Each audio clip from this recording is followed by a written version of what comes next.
I swear I just wanted to pick up a hobby. After spending 8-hour shifts in a boring office, I needed something, anything, to break the monotony.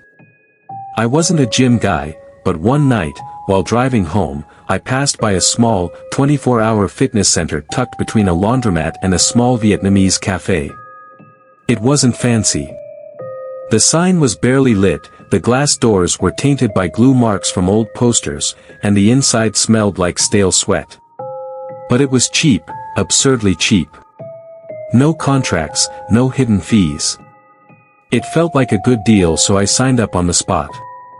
That night, I went there at 10 p.m. after a quick drink with my friends.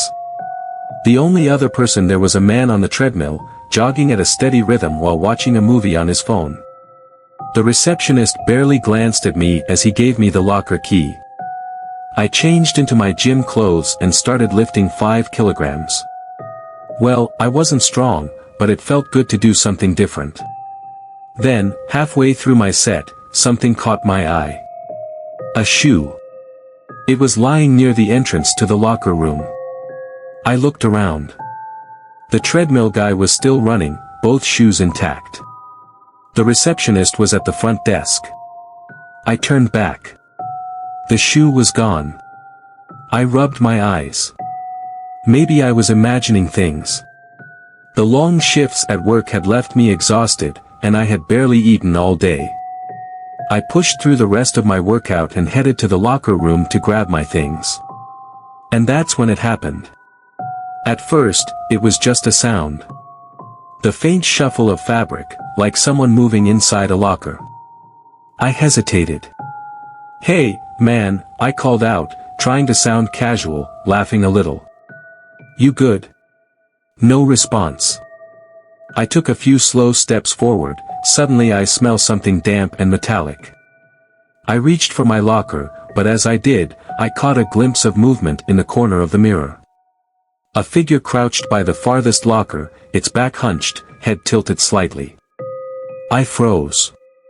The only other person working out in the gym was the guy on the treadmill. I knew it. I turned my head slowly. The treadmill guy was still running. Still facing his phone attached to the holder.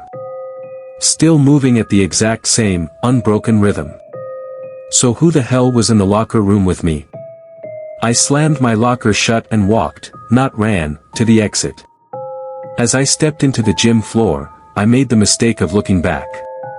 The locker room door stood slightly ajar. And from the darkness, a pair of eyes peered out. I didn't hesitate. I grabbed my bag, walked straight past the receptionist, and into the night. I canceled my membership the next morning. The receptionist just smiled wryly and let me go, as if it wasn't a big deal. The whole thing bugged me. Maybe I had imagined it. Maybe I was just tired. Or maybe it was a homeless guy who got the owner's permission to sleep for the night. It was a cheap gym after all, not a fancy fitness center with stuffs worth stealing. That's what I told myself. But I couldn't shake the feeling that I had seen something I wasn't supposed to. That night, I looked up the gym's name online. Found it, and I went straight to the reviews when there were like 100 of them.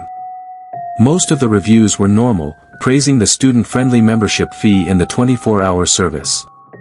They offer no personal trainers, but if you come during lunchtime, this gym is packed with the other blokes that are happy to assist you.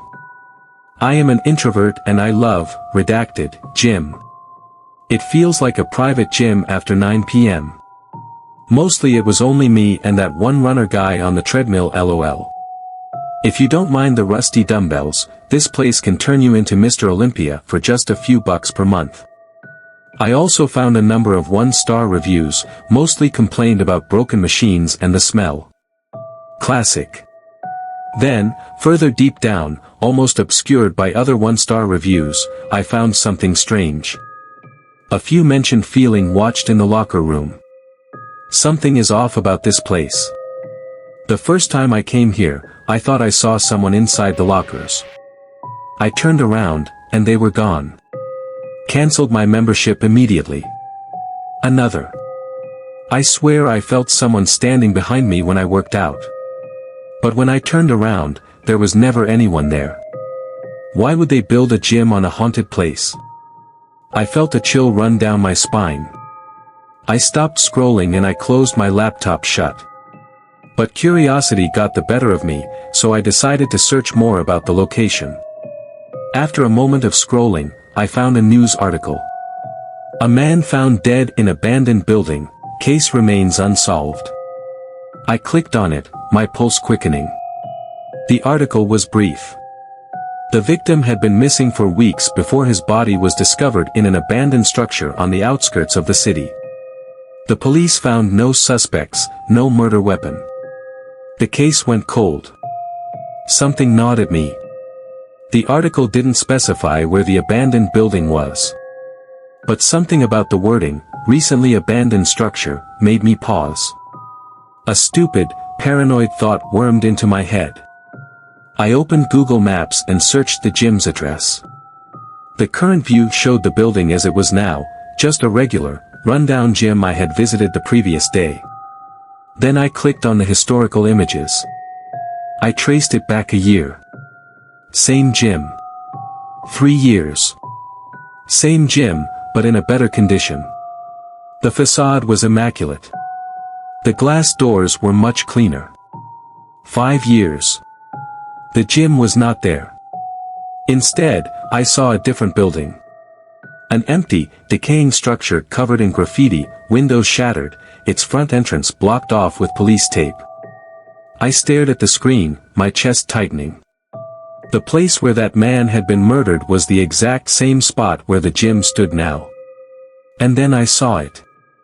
In the old street view image, from a broken window on the second floor of the abandoned building, a pair of piercing eyes stared back at me, the same eyes I had seen peering from the locker room that night.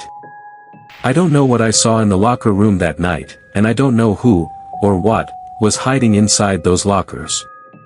But I do know one thing. I'll never step foot in a random gym again.